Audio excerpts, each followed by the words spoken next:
All right. Welcome to Crossbar Conversations with Don and Blige, powered by the United Goalkeeping Alliance. We want you to come in, sit back, and enjoy a podcast all about goalkeeping. On the pitch, sideline to sideline, and everything in between. Whether you're a coach, goalkeeper, a parent, we are exploring every corner of the position with honest conversations, pushing the culture of goalkeeping forward and opening up space for the discussions that matter. Kind of talk others shy away from, but booyah! We lean into it. No holds barred.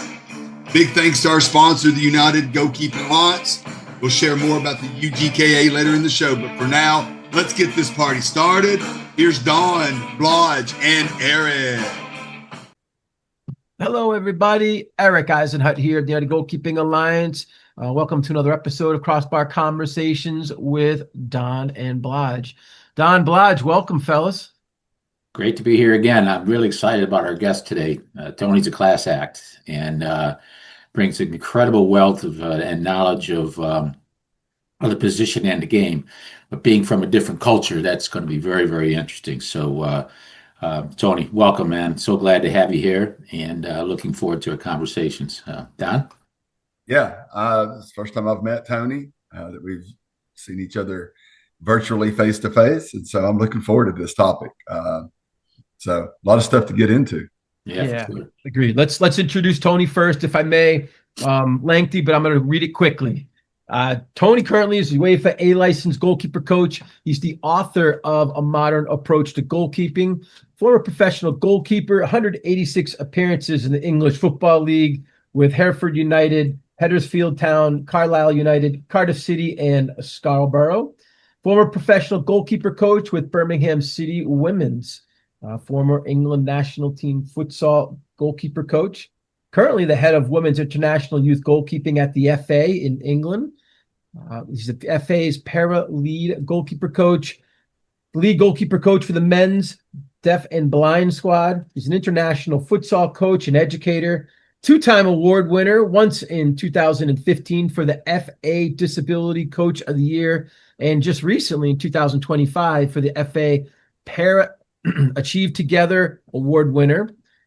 And recently, Tony, congratulations on this. It's almost the World Cup of, international blind soccer.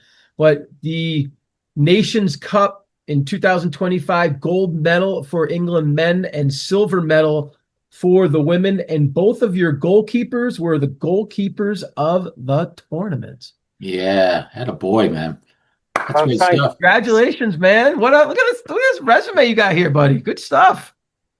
Yeah, thank you. Thanks for the welcome. Listen, great to be with you guys. Obviously, I've been really excited about coming on to chat with you all.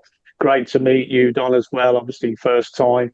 And listen, you know me, Eric. I do what I do for the love of what I do. It's caring and sharing and helping others. And with the blind squad, last September and October in India, we achieved, a fantastic gold medal, award-winning performance. And, for the lads, it was something that's been coming for a few years. And, we needed to get that group over the line. And eventually, we managed to win the gold medal, beating a very, very difficult and tough Iran team in the final. Actually scoring with 0.02 seconds left on the clock, would you believe?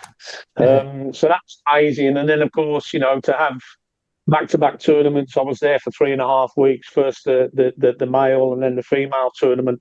But to have both goalkeepers achieve that accolade and be awarded best goalkeeper in tournament was, first and foremost, fantastic for them. But also it was a massive shot in the arm for the para goalkeeping program, which is something I'm very passionate about and something that we will continue to work on and hopefully continue to deliver world-class goalkeepers across our para program. Quick question for you before we get into our conversation topic for today. I'm fascinated by the para team. How do you train goalkeeping to blind people?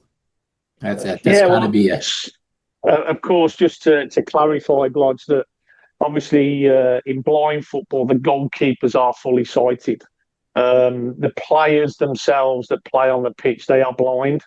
So if you kind of get it, the goalkeepers They are literally the sort of communicators of the information that's needed by the players throughout the game. Give you an idea that the pitch, the field is split into 3 segments. So in the defending third, the goalkeeper is what we call the guide. So the goalkeeper processes information, shares that information with the players in front of him or her. In the middle third, it's generally the head coach that would be the guide. So they will give the players information. And then behind the goal in the attacking third, we have another guide that actually gives the attacking players information and draws them towards the goal to enable them hopefully to score. So my role, of course, first and foremost, is to work with the goalkeepers to develop them in terms of their skill sets across the 5 elements, Eric, as we always think about now. Of course, the social side, the psychological side is huge because they have to process information so fast and then deliver that message instantly to enable the players to understand what's going on. Of course, also, they have to try and, first and foremost, keep the ball out of the goal. So they have a massive job to do by defending the goal. And then in possession, they've got to be really, really accurate with their distribution, throwing, passing. So from my point of view, the role of the goalkeeper in blind football similar to futsal. The goal size is similar to a futsal goal. The only kind of big difference is that the goalkeeper has a restrictive space that they have to work from. They're not allowed to move outside a 2 by 5 metre sort of rectangle area in front of the goal. Otherwise, they'd have too much influence on the game. So a lot of our work is done around defending the goal rather than defending the area or the space, because the goalkeeper can't really move from that space directly in front of the goal. So that's generally my work. But obviously a big piece of that work is on the tactical side around communication and delivering the message correctly tactically to the players. That's it. That's fascinating. I would, one of the big things that I'm working on with our kids at the state and region level is the communication aspect, because we often talked about, but it's rarely coached. And I may need to pick your brain a little bit off here about the communication. I'm sure that has to be clear. It has to be concise, accurate, even more so than in the game, the regular itself. So, wow. Yeah. Well, Don, of course, before we get into the guests, so you've got me going here, guys, on that another tangent. But, for me, communication is often a word that's bandied about. It's quite a fluffy word because we need to break it down. For me, I break it down into 3 areas. So the communication is the how. Yeah. So projection of voice, tonality. Do we need to create urgency or calmness? So how we project the voice is important. And then we think about 2 different ways of delivering that message. We're either giving information, so we're sort of informing those around us, in front of us, of what's happening, what's going on, or we're giving an instruction. So we're actually trying to create some kind of perhaps movement or giving the player in front of us or around us a directive. So the way in which we differ between those 2, instruction and information, is very important. And of course, the tonality and the projection of voice and what we say is massively important in that. So that's how I tend to break it down into those three segments. The how, and then is it instruction, is it information? And that's generally how I try to break it down. Boy, that's a lesson for coaches over here, I'll tell you that. Just because I just wrote all that down too. Yeah, I know.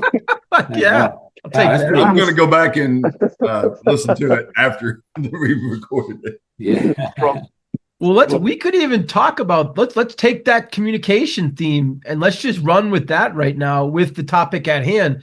Then real quick overview, like we're looking here to, Tony, pick your brain about global development and how it varies and similarities and what the pain points are in different parts of the world around goalkeeping culture, whether it's, the goalkeeper coach's relationship with the head coaches in a club environment, whether it is a goalkeeping director and their influence on goalkeeping education and development within a club. There's all sorts of goalkeeping culture in general. What is it what are those in different parts of the world? What's it where you are? We have a good understanding or what we think it is in the United States. is it a global issue? Is it just a US issue? Do people do things differently in different parts of the world? But even in regards to the goalkeeping education and the responsibilities of a goalkeeper through communication, like that was gold right there, what you just said. Like for me, I'm absolutely using that. How and then the particulars what? And you broke it down quite easily. We need more, in my opinion, we need more of that education to kids. That's, in my opinion, exactly what they need. And they need that more. But I'll just, if I could, give you a quick over. What do you want to, where do you want to go? What do you think? Again, that's your opening statement, I guess. I guess, what we've talked there, and you know me now, we've done enough on the UGK over the years, and I tend to deliver the message in sections of 3 because it's simple to deliver but easy to retain for those that we're giving it to. If we overcook it, we put too much meat on the bones, they're not going to absorb it. So that's why I stick to the 3. So I'll give you the how, and then we talked about instruction information. Of course, there's a lot more detail that goes into that. We talk about a goalkeeping vocabulary or dictionary, and then that depends on your culture, because the terms that we may use over here in the UK may be different to the terms and words and phrases that you would use in the US or that may be used in South America, So that's something that is a global thing. Every culture environment has its own way. And like I've always said, we popped something on on our WhatsApp message board the other day, and I just get a little bit frustrated sometimes by individuals that have a way of thinking, but you cannot force that on people. It's just a way of doing it. We have a way of sharing our message, of delivering our message. We have a way of developing our goalkeepers, preparing them. The idea is, I think, for coaches is to look at all of those ways. And I have this little saying that the best coaches are the best thieves. So never be afraid to take information from other people. And what I'm saying? As long as you do your diligence around it, we talk about YouTube and all these video, goalkeepers diving through tires and over, keep it real. If it looks real and you think it's going to help your goalkeepers and it's related to the game, that's fine. But what you do is you take bits from everywhere, and that's what I've done over the years. I've had the honour of working with some of the best in the world, whether that be goalkeeper coaches per se, and all I've done over the years is, I guess, for a lesson, steal bits from everybody, and that's what's created me as a person, as a coach, and it's given me a way of delivering the message that I feel is a way of doing it. It's not the way, and that's the way we should all look upon it. So for me, it's not a problem. Every culture has its own way. We're not all going to be the same. And what a boring world it would be if it was. But what will happen is every culture will have a certain way of playing. Now, if you look at the UK at the moment, you look at the Premier League, we've got such a diverse group of players from all over the world globally. We've got such a mixture of different styles of play, different head coach's way of playing, across the Premier League, different goalkeepers coming. Donnarumma's just come from Italy. Now he's playing at Man City, so we're getting a little bit of an Italian slant on goalkeeping into the Premier League with Donnarumma. We've had it with the likes of De Gea coming in from Spain, and so Edison comes in from Brazil. They've all got their own styles, all got their own way of doing things. Alisson was at Liverpool. What's he do? He wanted Taffarel from Brazil to come in because he was more comfortable, getting that culture that he's used to and working with Taffarel. That's not to say that the goalkeeper coaches at that club weren't good enough to do the job, but he had a certain way that he wanted to work, or he wanted the message to be delivered. And who's to say that's right or wrong? If it works for you and it works for your goalkeepers, then that's the best way. That's the best thing. And the way I always think of this holistic approach across the 5 elements. When we talk about the 5 elements, we talk about technical, tactical, physical, psychological, social, in no particular order. Because if you were to pin me now and to say to me, right, Tone, out of those 5 elements, what do you think is the biggest one, the most important one? And I'm maybe going to surprise and shock you now, but I'm going to say to you, and I will stick by it, for me, it is now, where we are in the game, the psychological element is the most important part of goalkeeping, because everything we do, everything that's driven comes from here. Everything we decide to do, everything we process, all the information that's absorbed, everything goes into here.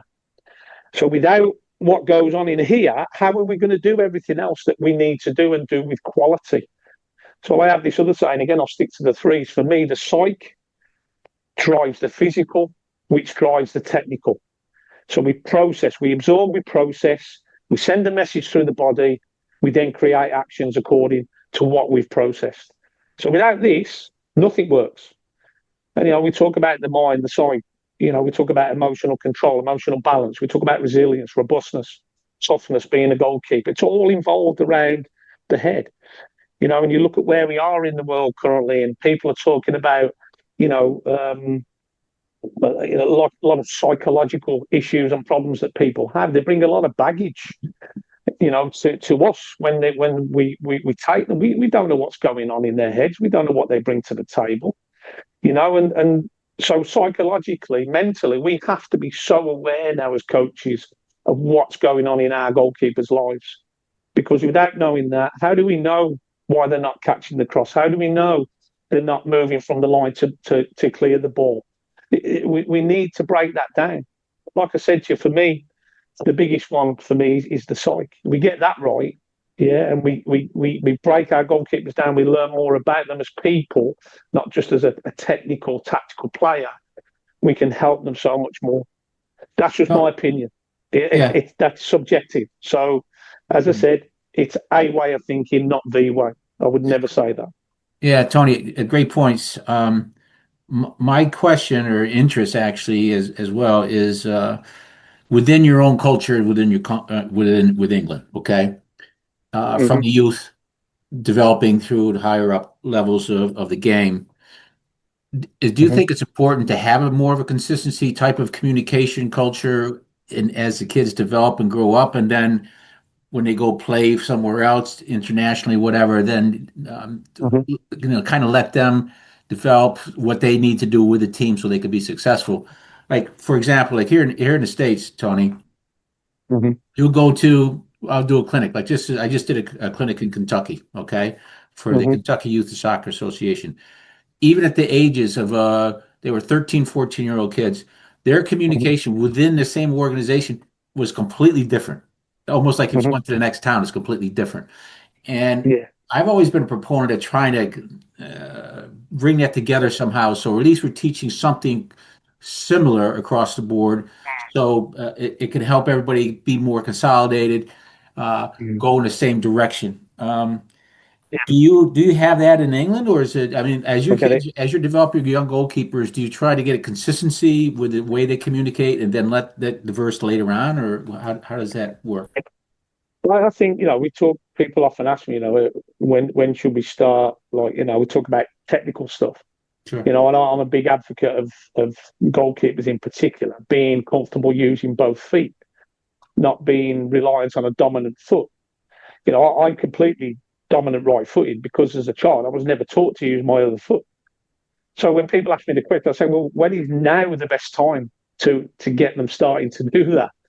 And I think it's the same with communication. When is now the best time? Whatever age you get access to your goalkeeper, and not doing it, even from a young age. So even if you're working with a 7, 8, 9-year-old goalkeeper that is unfamiliar with the position and unfamiliar with with talking. I think a lot of the problems that these young goalkeepers face is they're probably not comfortable in hearing their own voice being projected.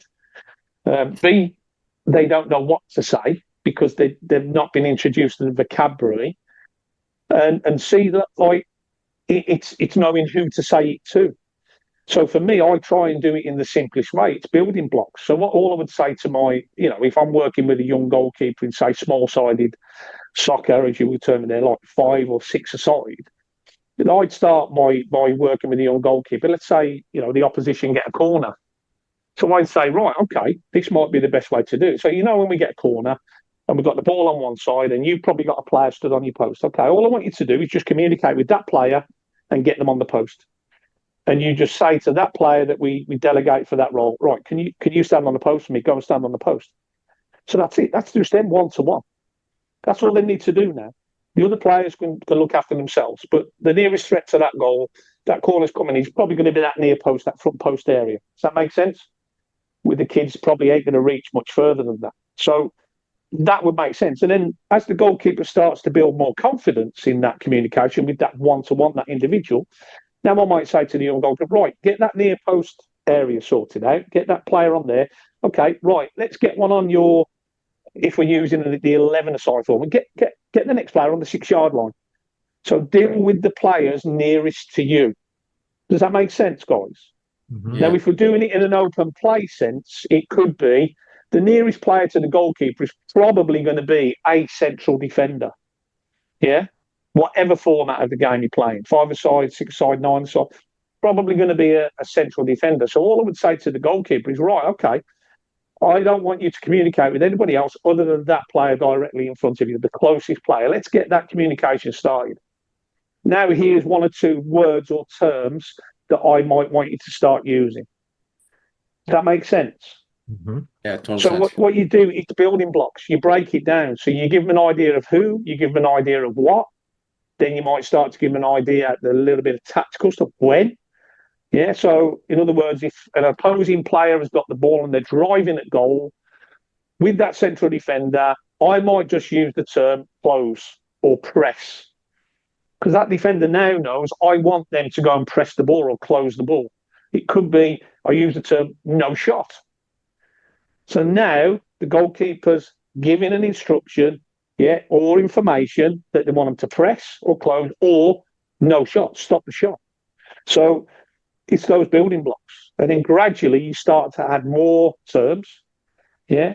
You then begin to add more players to the equation. Okay, you're dealing with the central defender. Okay, can you deal with the defender that's furthest away from the ball to make sure they're getting in a position to cover that central defender? And so on and so forth. I'm not going to ask the goalkeeper to work with everybody all at once, because all of a sudden now it just becomes a blur. So it's like anything we do, when you're working, in a technical sense. So if we're working on goalkeepers, working on their basic handling, we're not going to go straight into a catch. We've got to get them standing in the right position. So tactically, we've got to get them in the right position in relation to the ball.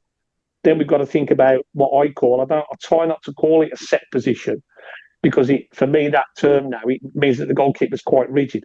I just call it a position of readiness, because now they're in a position of readiness to do what they need to do and move, if they need to. So same with handling. We've got to get them in the right position first, then we've got to get the stance right. Now we can start thinking about the technical bit, the catching part. Does that make sense, guys? Mm-hmm. So it's building blocks all the time. Got a question for you, Tony. About, go ahead. So, and I want Don's and Paul's opinion on this as well, because who coaches all those points you just said? How is that done? In what environment is it done? Who's responsible for it? Is that a head coach's responsibility? In that sense, it depends on the environment. So if there is a goalkeeper coach, of course. Hold on. That's where I want to go. That's exactly. That's the point. So if you've got a goalkeeper coach at your disposal, that's the expertise you can tap into. But if you haven't, this is now where there needs to be some kind of upskilling or education around the coaching group per se, assistant coach, head coach. And a lot of the time, this is probably the issue. And it's not because, I wouldn't suggest it's because they don't want to do it. It could be because that they have too much to do. They have too many players to concentrate and focus on. One big difference we have in this country, rarely do the kids pay to go and get coached. So it's not a money-making machine for the coaches. They're doing it because they want to do it, because they love doing it. They're doing it with a purpose. That's to develop the kids. The kids may pay a very, very small sub at the start of each season to cover registration and so on, but they don't pay for their sessions and stuff unless they go to a private organisation. So when they're working in grassroots club football here, very rarely will the kids pay to play. So that's one of the big differences, I guess, with the US and over here. So, if a coach I guess over there has got 40 kids that want to come and train. He's going to take it because he wants the money. But ultimately, how much of the information and how much of his or her time is each individual going to get, because you've got such a big number of kids in the door? Yeah. That's your problem. Yeah. It becomes a shooting gallery over here. Yeah. I mean, it's like when I do my sessions, I keep them up to 6. That's ideal. And I can put them in groups of 3, and I can go around to each group, and I can still give individual attention. And I don't care to go over time if we're working towards something and we need to finish it. Fine.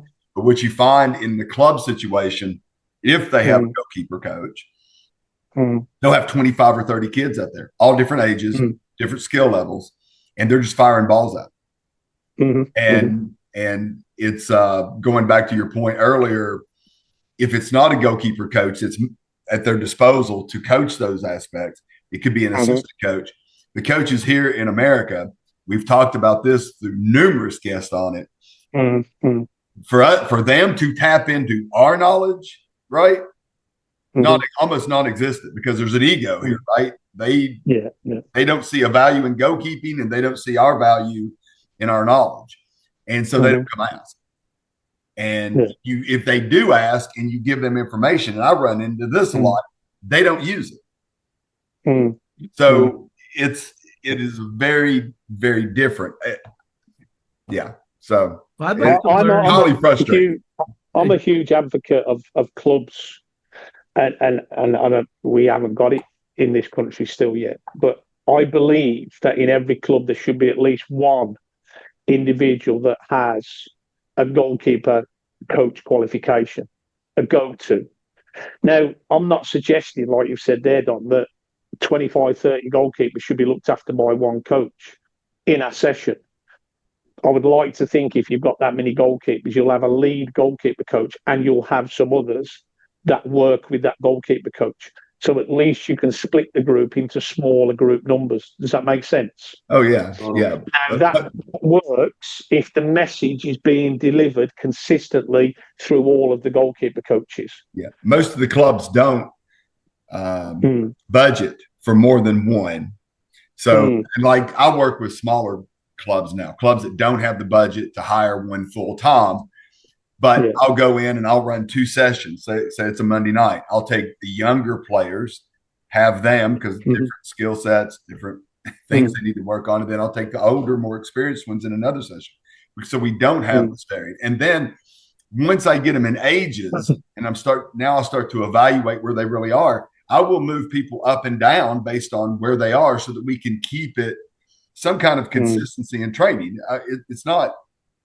It's not a 16-year-old that is not, at a soccer age of 16, maybe at a soccer age of 11. Can still go train with the 10 and 11-year-olds, and a 12-year-old that has the goalkeeping knowledge of a 15-year-old can go up and train with the older ones. As long as we know how to understand. Everybody understands we're not firing 70-mile-an-hour shots at the 12-year-old.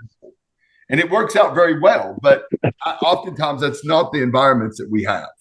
And but even when you're working in those numbers, and you probably look at the environment, look at the space you're working in, how limited are you going to be to actually creating realistic situations for the goalkeepers in their moments in practice? One of the big ones I often get talked about is like, the way we break it down here: defend the goal, defend the area, defend the space. When we talk about defending the space, and you're working in such a restricted area with so many goalkeepers, how are you ever going to work on defending the space? So, when that ball gets played over the top or played through, and everybody's looking at the goalkeeper, and come off the line, come and clear it, and suddenly the goalkeeper doesn't. Well, you wonder why. Well, because how on earth are you going to be able to replicate or recreate those moments and practice them when you haven't got the space, or you're overloaded with numbers and you just can't accommodate that type of practice? So it's never going to work. So you reap what you sow. If you're only going to budget for one goalkeeper coach, if you're going to give them a limited space to work in, if you're going to load them with numbers, well, unfortunately, you're going to get the returns from that restriction on that goalkeeper coach, unfortunately. if you open your mind up and you start giving your goalkeeper coach some either hired help or volunteer help, if you start giving them a greater space to work in, more expansive area, or you give them separate sessions, separate practices to work through. In other words, you've not got the whole group together and your goalkeepers have a specific day or night to work and they've got more space, then you're going to get better rewards. No, yeah. Does that make sense? I've got at least a third of the field. Yeah, definitely. And you can make it work. Yes. So even if you're on the third of a field, let's say you're at the third where there's a goal, yeah, and you've got a goal area. So in terms of like the vertical distance up the pitch, you've not got a massive amount of space. You've got loads of the width of the horizontal. But there's nothing to say if you wanted to work on long balls over the top that you couldn't flip your goal round and put it on the side of that third and work side to side to give you the depth that you require. Does that make sense? Oh, yes. So you can still mark out your areas and you can work on greater depth and distance now. So, but this is how goalkeeper coaches can be creative if you give them a little bit more of an environment to work in. Yeah. I can still create practices if you give me a bit more space and don't load them with too many goalkeepers. Absolutely. Yeah. Tony, what Don's saying, is that I don't want to say a mirror image, but is that pretty close to what you see in Europe, in the European countries, from a setup perspective within the club? Yeah, I think the specialist goalkeeper coaches within clubs may have one, but again, in this country, generally what will happen is, let's say you've got a club that's got, I don't know, 6 teams. So they'll hire a field for an evening and they'll utilise that field, probably breaking it into thirds. And very much like Donny's saying, or you might find 2 teams working on 2 thirds, and then the goalkeeper coach in that final third, working with a big number of goalkeepers that the club want them to work with on that specific night. Now, the bottom line is having something is better than nothing, if that makes sense. But what I'm saying is that's not going to give you best returns in terms of the goalkeeper coach, A, creating full game scenario situations because they've got a bigger space and area to use. And also, B, the goalkeeper's time with each individual is going to be so diluted that how much information is each individual going to take away? They'll be lucky to take away 1, possibly 2 points from that session. Whereas if Don's talking there, you're working with, let's say, 4 to 6 goalkeepers and you can split them into 2 groups. Now, all of a sudden, you can double or treble the information you're going to take away because you're going to be able to give them more time. So, like I said, you reap what you sow. Bigger the numbers, less of the coaches, the message is going to get diluted. But you reduce the numbers, open the space up, more help and advice by paid hired help or volunteer help, the message is going to get delivered in a greater scale. So I don't know what people expect. Do you know what I'm saying? It's a specialist area. And when people say, I get it, people will say this, that they don't care about the goalkeepers or they're not important. Let me tell you, your goalkeeper is the most important player in the team.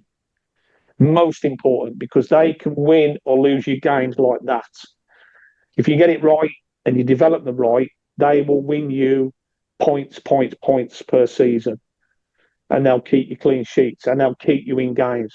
But if you don't do it right, you're going to flog goals week in, week out.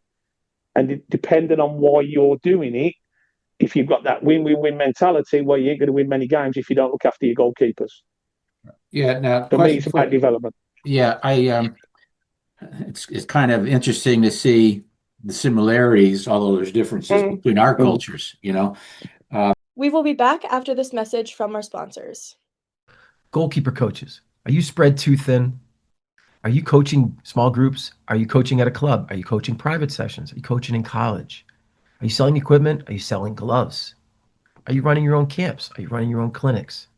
Simply put, everybody, goalkeeper coaches have a lot going on and they need at least 4 to 5 resources to make it work as a goalkeeper coach. Here at the United Goalkeeping Alliance, we're here to help all goalkeeper coaches with their development in their goalkeeper coaching careers.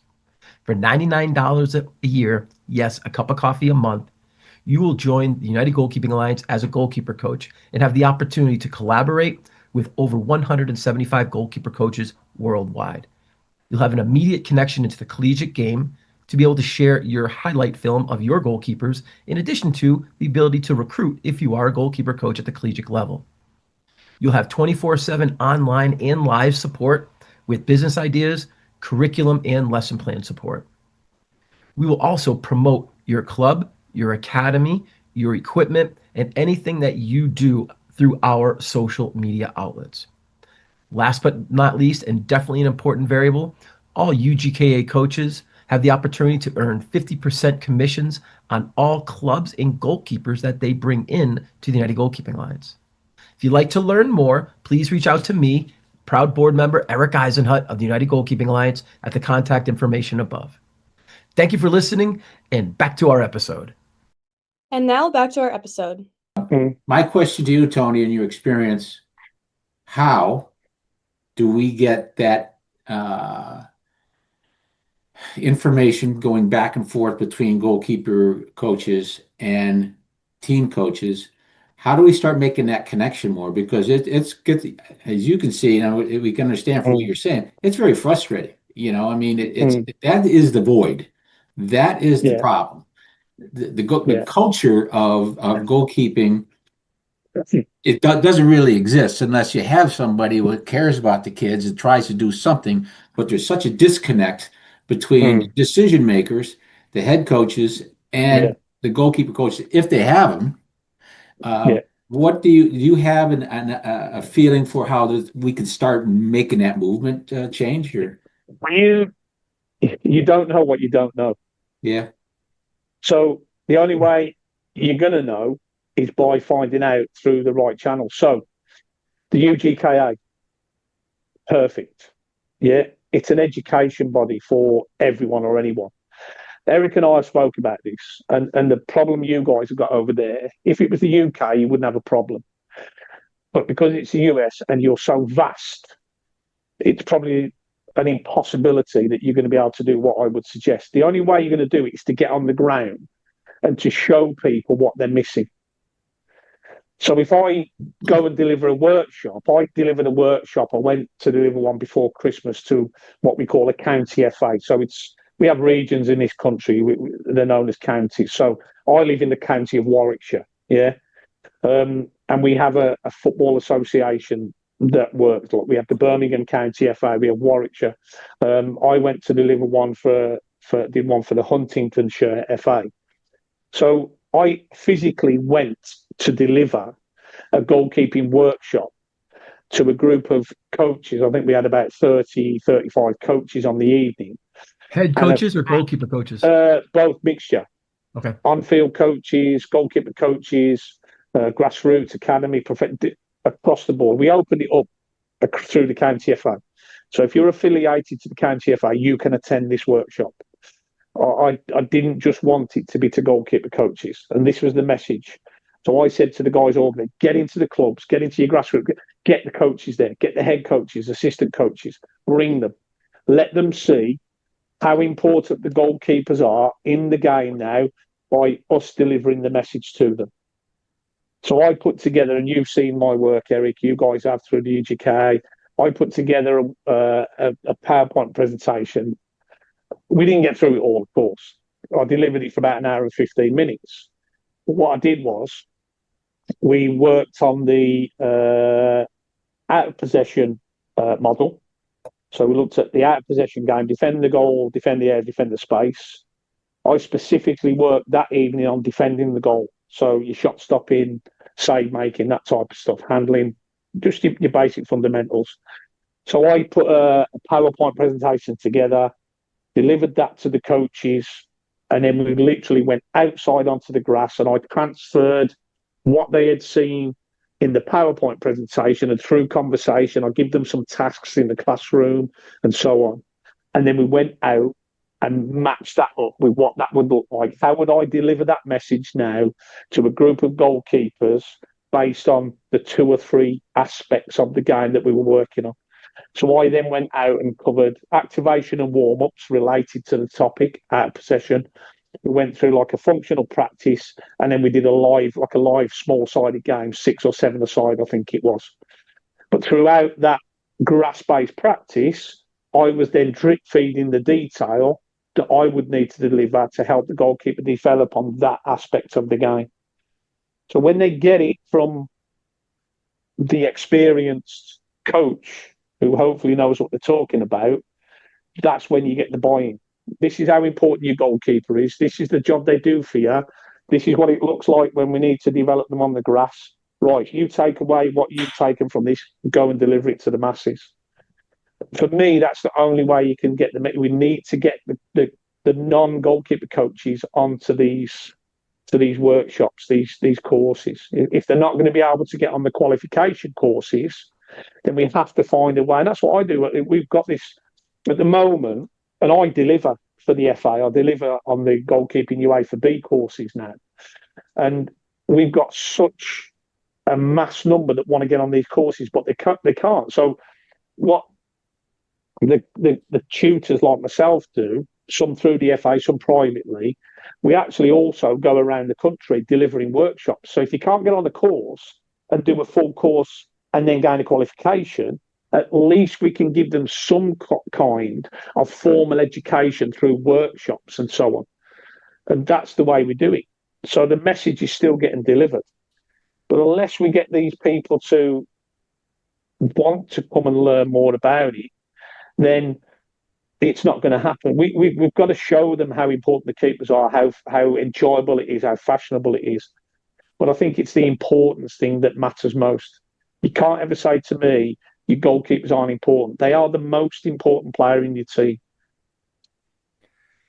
Going back to you teaching the UEFA and the goalkeeping license, is it restricted the way they've done it in the United States here with this one? Like the goalkeeper C, you must have a USSFC license. And I'm a federation coach instructor myself, and personal opinion, I think that's wrong. I think that you are restricting coaches that maybe don't want their coaching license, but they would like to have the goalkeeper. Yeah.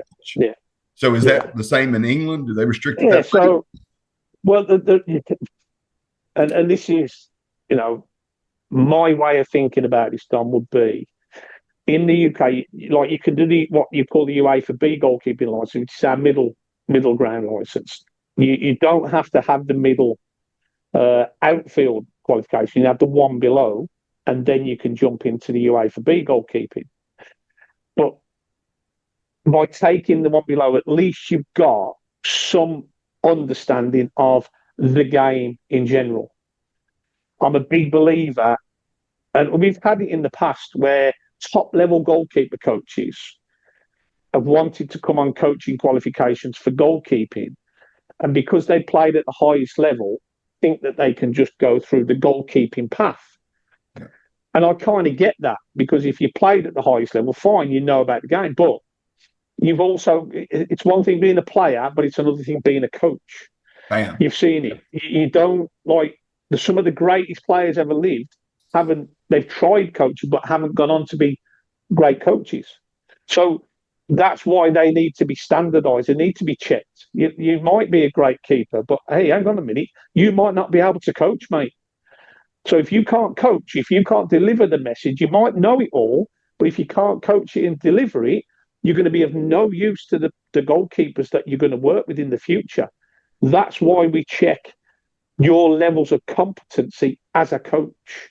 So I think, my belief, again, it's subjective, I do think that we do need some kind of level of understanding of the game in general.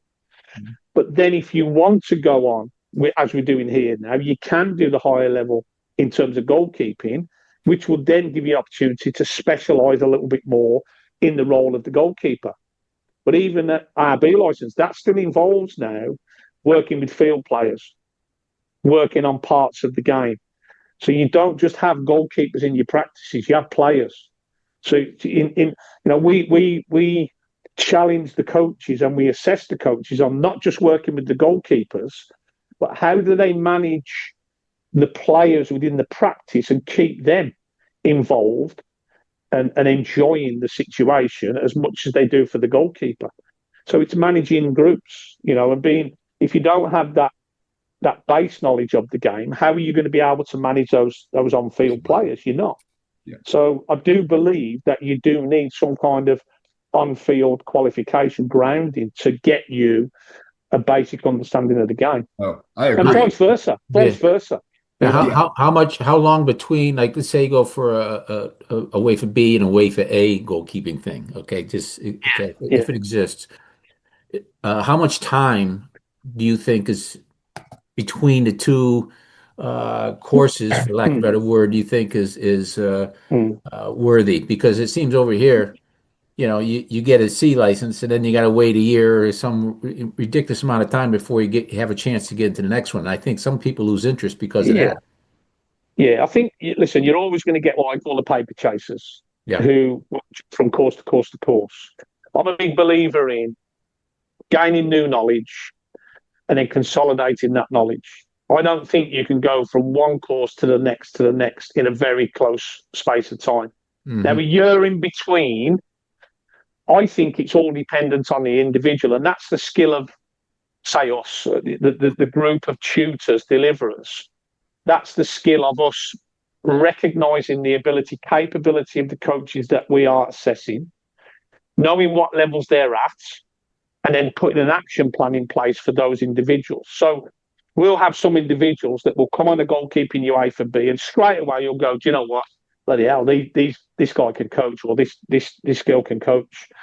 So straight away that they're going to get through this course. You're going to give them an action plan, right? Okay, go away for 3 or 4 months, consolidate your work, go and deliver some sessions based on this, or look at focusing on this aspect of the game a little bit more. You've done a lot of that, but do some more of this. But then you'll know within 3 or 4 months, you kind of think, right, okay, you're ready for the jump now to the next course, because you just get a feel. And that comes with experience. But also there'll be coaches that you'll have on the course, you go, do you know what? You serve a great purpose, you're doing okay, but you've got a lot to learn, but I don't think you're that bad that you can't get through. So you'd put them through, but then the action plan would go, right, go and consolidate your work for 9 to 12 months. Do some work on this, this, and this. I'll come and visit you in 6 months to see where you're at, and then we'll see where we go from there. And that's the art, really, in terms of coach education and tutoring, is knowing exactly where the individuals are on their journey. And that's why, I don't want to speak out of turn here, because I respect people always across the game. But when I saw that message the other day and the way a certain individual got spoken to on a course, we are simply the deliverers. We're the messengers. When you come on a course, I'm an A licensed goalkeeper coach. When coaches come onto a B license, they are the level below that. So they are 2 or 3 levels below my accredited level. So I want to make sure that when they come into the course that I'm delivering, first and foremost, that they enjoy it, but also that they don't feel intimidated by my knowledge and experience, my level of accreditation. It's not for me to ram that down their throats. It's my job to educate them and try to get them to a higher level on their journey. If I berate them or beat them up over because they might not have delivered it in the right way that I think is the right way, that's not going to help them. Sorry if I'm ranting a bit, guys, but it just makes me angry when you get people of, groundbreakers, whatever they want to call themselves, then they treat people with disdain. People that are coming from totally different levels and are on a journey, I want them to flourish and be enthralled by being with me, not to fear me. That's not going to happen if you come on a course with me. So people need to look at themselves sometimes and just take a step back, put the ego away, and recognise where other people are coming from before you treat them with disdain. That's the rant over. Yeah, that's a tough call, man. That's a tough call, though, right? I mean, the egos of people always get in the way, and they don't want to change. Some of these people just don't want to change. You know what I'm saying? And regardless of what is being presented to them on a platter, this is what needs to get done. They just say no. Or it's very, very frustrating. We deliver it in a way, not the way. We must always remember that. We deliver A way, not B way. Everybody's got their own way, and we must allow that to happen, and we must support their journeys in the right way. So, anyway, let's get back to good things. Yeah. So I got this question because I did research before this episode to try to find out what's innovative, what's the new stuff going on in goalkeeper training. Because I call myself, I'm a goalkeeper nerd, right? I sit in my office, and I call it the lab, and I just study goalkeeping and brilliant. So, I was given a compliment, not personally. It came through one of my players. She went to a goalkeeper camp with a well-known goalkeeper coach here in the United States this year, and he made the comment. He said, "Is your goalkeeper coach European?" And she said, "No, he's American." He said, "Funny." He said, "You have been trained like a European keeper." And I take that as a compliment because I really think Europe is producing some of the best out there. Yeah. We're having trouble finding a starter for our national team here.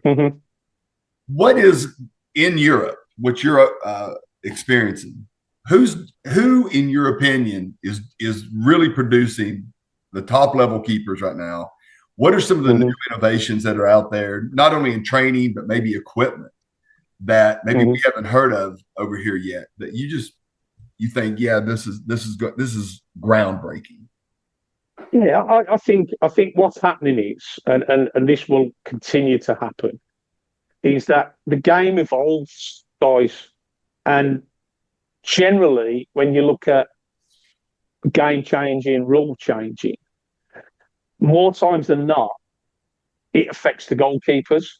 So I go back to the 90s when they brought the back pass rule in, remember? When Denmark won the European Championships and Schmeichel just rolled it out to his defender, got it back, picked it up, blah, blah. They made the back pass, they brought the back pass rule in. More recently, they brought in, about restarts, goal kicks.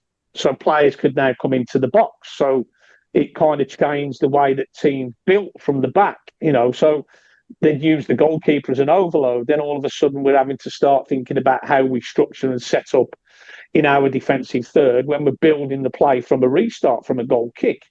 Now they've brought the 8-second rule in for goalkeepers. So, the goalkeeper upon receiving the ball has got to get rid of the ball within 8 seconds. So now we've got to think about the goalkeeper playing with speed and like processing information quicker. Now I go back, you look at that. So what's the format of the game that I've been a big advocate of for years and years and years that throws that at the goalkeeper anyway? Well, futsal. Because in futsal, the goalkeeper's only got 4 seconds. So when the goalkeeper receives the ball or gets possession of the ball or it's a restart, they've got to distribute the ball in 4 seconds. So we go back to some of the work we've done before it. We think about the before, the during, the after. So now in the before part, so when goalkeepers are observing, watching, assessing, they've got to be now doing so much more in that before part before they actually receive the ball, because when they have the ball in that during part now, they've got a lot less time to actually go into delivering the ball. Does that make sense? Yeah. So it all goes back to that sight thing again that I'm talking about, where they've got to process information so much faster now. That's why I've always been a big advocate of futsal and keepers playing futsal, because it limits their processing of information time, because they only have 4 seconds on the ball when they get the ball.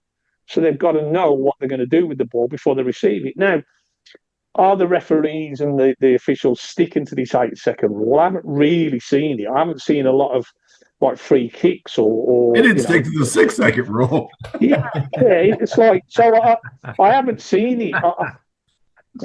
Has it sped the game up? I don't know. So that probably would be like the current things that we're looking at is this rule coming in. It's not really had a big knock-on effect. I think everybody's settled now in with this restart situation where players are allowed in the box to start the play and everything. So teams are now used to that. I think in terms of equipment, Don, to answer, like, there's always people coming out with like slightly different rebound boards and different types of gloves and like to work on, with less grip and things like this. I mean, I'm a big advocate of you can wear the best gloves in the world, but ultimately, what catches the ball? Well, it's your hands. If your hands aren't good, if you're not got good shape or good form, or you don't focus and concentrate enough, don't matter what gloves you've got on, you're not going to catch the ball anyway. Oh yeah. I blew my goalkeeper's mind because he was complaining about his gloves, and I was like, "Take them off." He said, "What?" I said, "Take them off. Yeah, you're going to train the rest of this time with no gloves because that's how I started. We didn't really have gloves where I lived. I'm sure they were, I saw professional players with them. But I've read about these gloves that have sensors in them now that they can sense the grip strength and all of this. And I'm like, well, wait a minute, this may be paralysis by analysis here in some respects. Have you experienced anything? And do you think analytics is taking a little bigger part of it where it is. We've got, obviously now they're creating like GPS monitors for goalkeepers where we can look at their loading, we can look at the force that they put into their dives. And I get it. I'm not Neanderthal. I'm not going to dismiss it. As I've said, it's just another way. How much it will help the goalkeepers develop and become better, I don't know, because, if you're a goalkeeper and you're 5'10", I don't know how far you can actually reach and dive. It don't matter how powerful and strong you're going to get. But if you're a goalkeeper 6'5", 6'6", you're probably going to reach the higher echelons of the goal a little bit better than the guy that's 5'10". So no matter how much loading you put through the dive, you're probably not going to reach as much as the big fella. So these kind of things, they're gimmicky. People come up with ideas. More times than not, it's to make a few dollars. Yeah. That's what it's about. Is it really beneficial to those that are in the game, the goalkeepers and the coaches? More times than not, probably not. But at the end of the day, it's just about people making their own opinions. So I would never dismiss it. What I would say to these guys that, right, okay, come and show me. Let's try and put it into practice. We'll give it a little bit of a trial run. If it works, fine. If it don't, get out the door. See you later. Go and make money somewhere else. So that's my opinion. You're always going to get the gimmicky type of thing. Like when we got the rebounders, everybody went mad for rebounders. It's like the ball shooters. Yeah, and then all of a sudden, when the ball shooters started like breaking the balls and misshaping the balls, nobody wanted them because it was costing them £2,000 a year to buy new footballs. So, these kind of things, they come and go. Well, at the end of the day, I was sharing with Blodge before this that the more I looked into it, it seems like it's everything runs in cycles, right? So what was good, nice in the 70s and then went away is coming back and so on. And I'm reading some of this stuff that they think is innovative today, like training smaller balls that are moving quicker, reaction, plyometric, all this. And I'm going, we did this in the 80s when I was playing. And then it went away for a little while, and now it's coming back, and everybody thinks it's just the greatest thing since sliced bread. And you're just like, wait a minute. Yeah. So, well, people say, listen, people say about, I don't know, foot saves, split saves. Blah, blah, blah. Pat Jennings was doing that in the 70s. He was making saves with his feet in the 70s, a lot of saves with his feet. So it's not a new trend. It just, if I have an opinion, if it's effective and efficient, and it's good for the goalkeeper, it's good for the team, and it gets results, then why not try things? It's like Peter Schmeichel when he used to do his starfish. When he first got into this country, started doing that. People went, whoa, what's that? Now, all he did was took a skill that he had from playing handball as a youth player in Denmark, brought it into football, and it was effective for Peter Schmeichel. Was it going to be effective for everybody else? Probably not. But he, as an individual, found a way to use and utilise a skill that made save making effective and efficient for him. And who are we to stop that? Who are we to coax that out of him? We're not. If it's effective and efficient and it works, use it. And everything has its place. It's like I say to people, talk about equipment in practice. Like, when are you ever going to see a hurdle in a game? When are you ever going to see a tyre in a game? When are you ever going to see a pole in the game? You're not. It's like, markers when we do plyometrics. I'm not saying don't do it because it has its place. But what if you overuse it or you use it in game-related practice? You're asking the goalkeeper to recreate unrealistic foot patterns and movements. If you want to use them for strength or speed, great, do it in isolation, do it in activation. But when you're doing practices in the goal, try to keep your equipment to either an absolute minimum or zero. Give the goalkeeper the picture that they will see in the game and create the movements realistically that they will make in the game. Yeah. That's my take on it. We had a goalkeeper coach in Florida. I was a director of goalkeeping for Florida ODP. And the field player coaches would always, when I would walk by, they'd go, "Hey, did he bring his cart of toys today?" It's because he would literally get out of his car, pop open this wagon, and he would just start loading goalkeeper equipment into it. Yeah. And I'm like, oh, I'd show up with 13 soccer balls and cones. There you go. And so, I mean, I'm very much like you. Is it effective? Is it efficient? Does it? And I've went out and bought some like mannequins and stuff because I see a purpose. I see a place where they can be used. I try not to overuse them. But yeah, it's really. I'll look at coaches that have all this stuff out there, field player coaches included. It doesn't just relate to goalkeeping. I just go, wow. Yeah. If it works for you, great. But I'd hate to have to tow that back and forth to the car every session. Yeah. It's the same with mannequins. Mannequins, like, fine. I have no problem, but they don't move. So, if you get a goalkeeper that, you're working on crosses or wide balls or high balls, that's fine for contextual interference and just a little bit of referencing. But what happens when the ball moves? So we're asking the goalkeeper to move, but then the mannequins don't move. Yeah. That doesn't happen in a game. If the ball moves, the goalkeeper moves, the players move. The distances are relative and realistic. And sometimes if we overuse mannequins, we're not creating the correct pictures for the goalkeeper. Does that make sense? Yeah. Oh, yeah. Absolutely. We will be back after this message from our sponsors. Goalkeepers, what does your goalkeeping development roadmap look like? Are you focusing on all 5 elements of development of a goalkeeper? Those 5 elements are your technical abilities, your tactical understanding of the game, your physical growth, your psychological balance, and your leadership skills. If you answered no to any of those elements of development, you are not fully developing yourself as a goalkeeper. Here at the United Goalkeeping Alliance, we focus on developing goalkeepers through education of goalkeeping specific moments in the game, all while featuring the 5 elements of a goalkeeper's development. For $199 for the year, yes, the cost of 2 one-hour private training sessions, you will have the opportunity to participate in weekly live educational sessions on goalkeeping specific topics. You can also take advantage of our library of over 250 hours of recorded goalkeeping educational content. You have the opportunity to participate in goalkeeping specific mentorships. You'll have an immediate connection to college goalkeeper coaches. You'll also have the opportunity to have 24/7 online support. You'll also receive discounts for gloves, equipment, camps, and clinics. So goalkeepers, if you'd like to learn more on how the United Goalkeeping Alliance can support you with your goalkeeping developmental roadmap, please contact us at the information above. I'm Eric Eisenhut of the United Goalkeeping Alliance. Now back to our podcast. And now back to our episode. So going back to the question, in Europe, who do you think right now, and it may be England because you may be biased, who is producing right now the training you feel like the top goalkeepers through their academies all the way up into the pathway?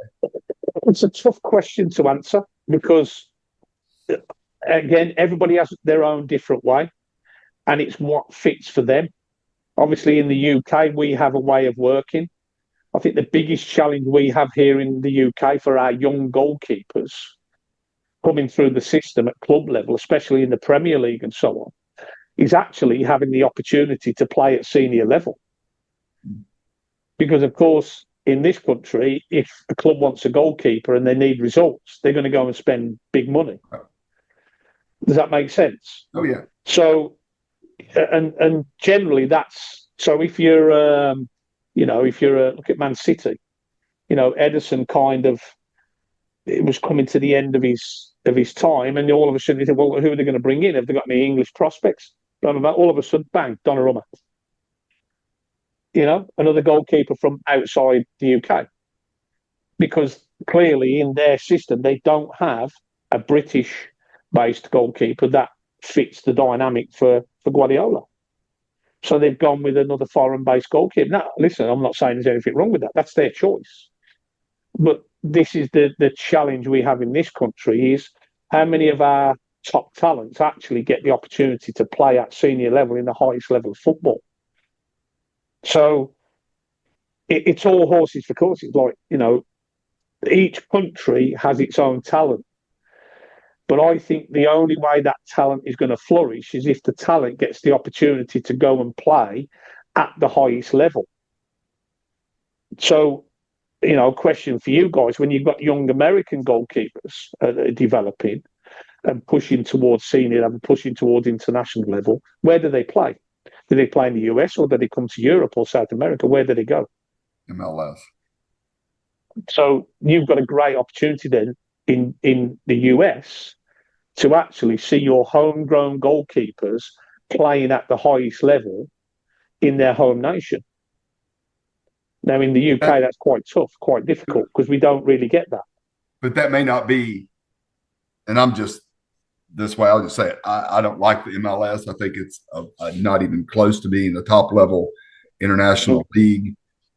It's fine for the United States, but we find that our players, very few of them go to the top clubs and can perform. Pulisic is obviously an outlier. Matt Turner did for a while, but he couldn't, hang with it. But that's not been the case over the years, has it? So if you look through history, I'll give you names: Tim Howard, Brad Friedel, Casey Keller. Absolutely.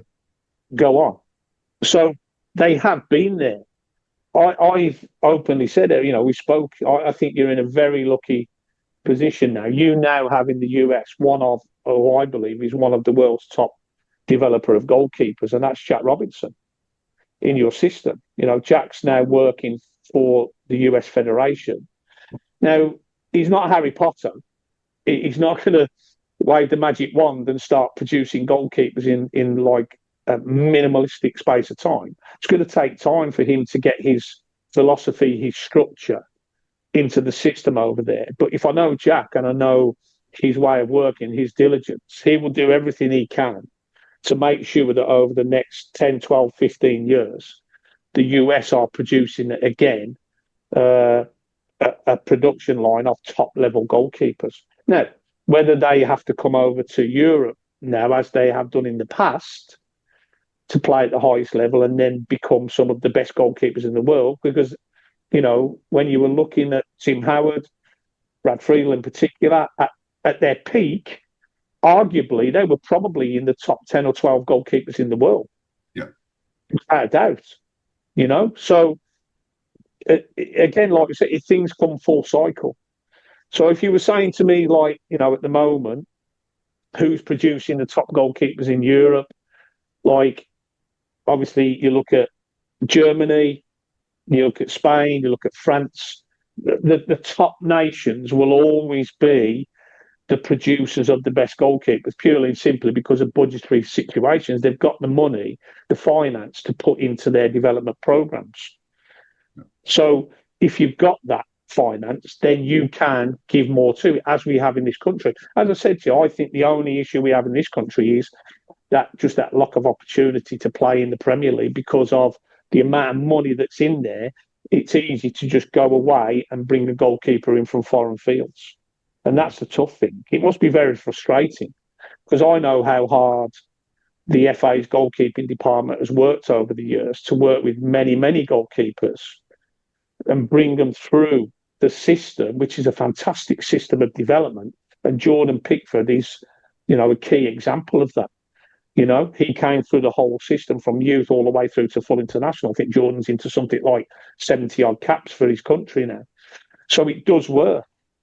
but he's one of the few that's been able to maintain and play at top level in England for a number of years, whereas a lot of our goalkeepers haven't had that opportunity.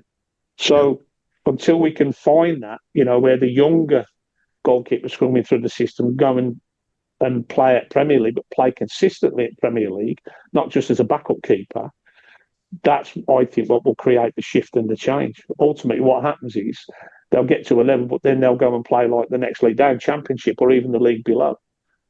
So that's the difficult one. I got a question. Again, go on, Eric. Sorry, yeah.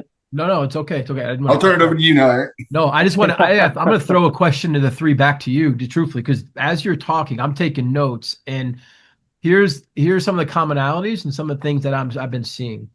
What we have here in the United States is similar to what you're talking about, Tony, from an opinion of a goalkeeper trainer versus goalkeeper coach. We both have them. There's a benefit to both, but coaches is what I think we agree with everything in that capacity. Then we kind of get into like the goalkeeper coach's role within the club. We talked about minimal resources. We talked about needing more. We talked about open communication and getting on the same page with kind of head coaches, which is a struggle. The next thing we kind of spoke about then was head coaching education and what's needed from a goalkeeper's perspective. And it is needed. It sounds like everywhere. Yeah. Where do we start? What's the change? And how do we push goalkeeping culture to the next level from a development standpoint? Anywhere. It doesn't matter where you are. And I know that's a very with a broad brush stroke in this, but we're seeing a lot of pain points that are similar around the world. Yeah. What can we do, and where would you guys recommend we start to positively influence a change? Yeah, again, I think it goes back to what we've spoken about. I mean, I had a bit of I think it was a rant last year, I think, Eric, on X around pay for goalkeeper coaches and like the expectancy of them in the role compared to the pay that they're going to get for that. I don't know. I looked at one job spec. It had a 23 bullet point job spec for a goalkeeper coach. And yet they were probably going to be on the worst salary for the coaching staff within that organisation. I couldn't believe it. And I myself had offers from clubs to go and work as a full-time goalkeeper coach in their organisation, and yet the salary they were offering me was in no way, shape or form adequate enough for me to go and take that role full-time and leave all the other work that I do. I think there has to be this understanding that, and this is where I still think we do have that mindset, Eric, the difference between a goalkeeper trainer and a goalkeeper coach. For me, when I think about a goalkeeper trainer, I think of somebody that just technically and physically works the goalkeeper, where I think a goalkeeper coach now, if they're worth their salt and they've done their work, their diligence, their qualifications, they now should be able to help and work the goalkeeper across all 5 elements of the game. I'm not saying they're going to be experts in all 5 elements, but they will have some kind of grounding and understanding of each of those 5 elements enough to help develop the goalkeepers. Now, depending on the environment that they work in, so for instance, myself, who's lucky enough in the environments of working, whether in the pro game or international level, we have support staff around us if there's something I'm not quite sure about. So let's say, for instance, physical preparation of goalkeepers. I'd like to think I've got a good grasp on physically what goalkeepers need at different levels, different ages to enhance their development. But I'm lucky enough to have expertise in the organisations that I work with within our MDTs. Our physical performance coaches would then sit down with me and go, right, so what do we need to look at? What do we need to work on? Okay, we want to cover this, and this. Right, we'll put something together. We'll link it to the game and what that looks like in the game for you, and then we'll start putting a little bit of a program together, whether that be gym-based, whether that be field-based, and so on and so forth. We've got psychological support. So how and what I would like to learn more about that. And how? What do you? Who supports them, and how do they do that? Yeah, so we'll have a qualified sports scientist in terms of the psychological side. So they will have been trained and qualified in understanding and recognizing the psychological skill sets of a sports person, and particular, obviously, in our field, football. So we will then have conversations with our psych leads and say, right, such and such is having a little bit of an issue on this side of the game. It could be pre-game, it could be in-game, it could be post-game. And then we can go and sit with the sports psych and have conversations around what's the best way to support the goalkeeper in these situations. Now, I'll have some input, the sports psych will have some input, and then we'll work with the goalkeeper on it. So it's a collaboration of minds that come together. It's not just one singer, one song. There's lots of different ideas that get thrown about. Nutritionists, welfare officers, and so on and so forth. Then, of course, and this is something I'm big on, in particular the para group, is for our head coaches, assistant coaches. Talk to me. Ask me questions about goalkeeping. If we want, we'll do a workshop. I'll educate, I'll help you, I'll guide you. Set plays. As obviously part of the remit of the goalkeeper coach in the modern game, more times than not now, is to do set plays, in particular defensive set plays. So, again, it's a collaborative thing. I don't think it should just fall on one person. But there can be conversations held between head coach, assistant coach, goalkeepers, goalkeeper coach. Then all of a sudden, you've got 5, 6, 7 people working on one particular thing. Surely that's going to be better than just one opinion.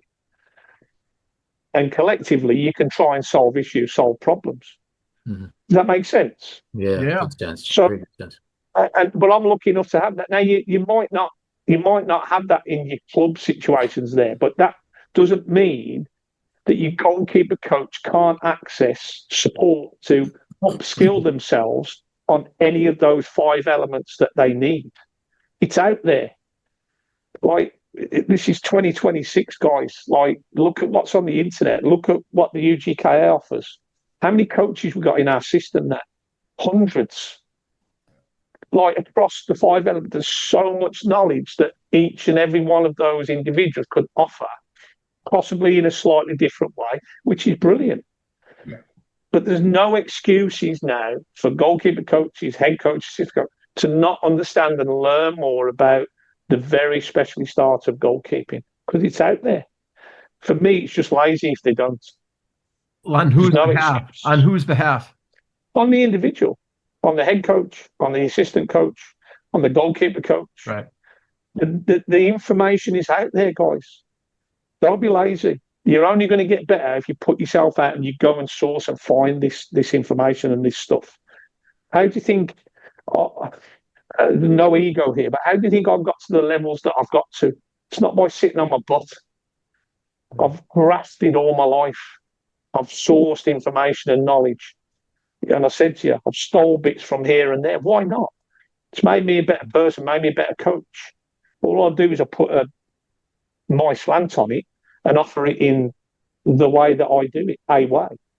So ultimately, that's the way that people need to start thinking. Just don't get lazy. Get out there, find it, source it. It's there. People want to help you.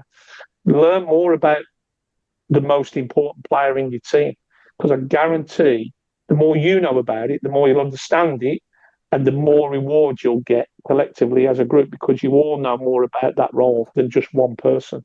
I use that philosophy, Tony. It's great stuff, by the way. I use that same philosophy with my goalkeepers. It's like, okay, don't just stay with me. I know I can get you to a certain level and teach you certain things. But there are 4 people on this call right now that goalkeepers would benefit tremendously from by just learning from each other. So I just let them go.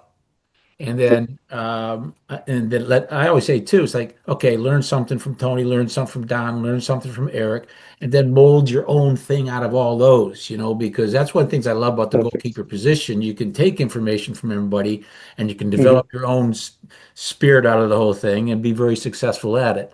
Other people, I don't know if you hit the same in England or not, Tony, but over here, there's so much competition for trainers and coaches that everybody wants to make money out of the thing, and they restrict kids from going somewhere else, and that's terrible.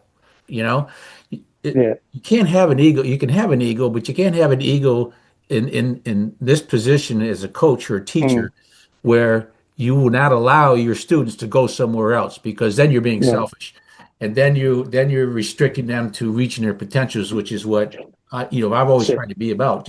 I'll help you reach your potential, but don't be afraid to go. And that's the fear factor. That's the E of a coach fearing someone else or somebody they're working with going somewhere else, and that other individual probably might have a slightly better knowledge or a different way of doing things. I never think that way. I have individuals on my own mentor program, as you know, and on occasion they'll say to me, "Well, Tony, I've got the opportunity to go and do this." I'll go, brilliant, go and enjoy, go absorb what you can. I'm here. You call me, you contact me, we get on a call when you need to. I never force people to take on the information that I'm happy to share with them. But I just think, and we talked about it, Blods, too many times, the ego and money. That's what it comes down to. I'm a big believer that we all have a purpose in life. We all have a reason for being here. Agreed. I do what I do first and foremost, not for money. Okay, I do it because I love doing it. I couldn't ever envisage myself doing anything but what I'm doing now. The fact that I get to do it in para football as well is an absolute unbelievable blessing that's been bestowed upon me. So I love every second that I have here to be able to deliver the message to the individuals that I do. Now, do I always get the rewards financially that I think that I should for that? No. But does it stop me from doing what I'm doing? No, of course not.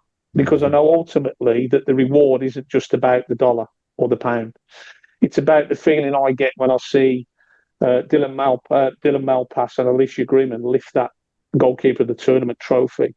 And I'm getting goosebumps talking about it now because I can just see them on the pitch in India, lifting the trophy, looking at me, knowing that we've worked together so hard to get them to that point. And I love the feeling that they've got. And I know that they're going to then go and ring their loved ones and speak to them, and they're going to share that moment with their loved ones. That's the pleasure I get from it.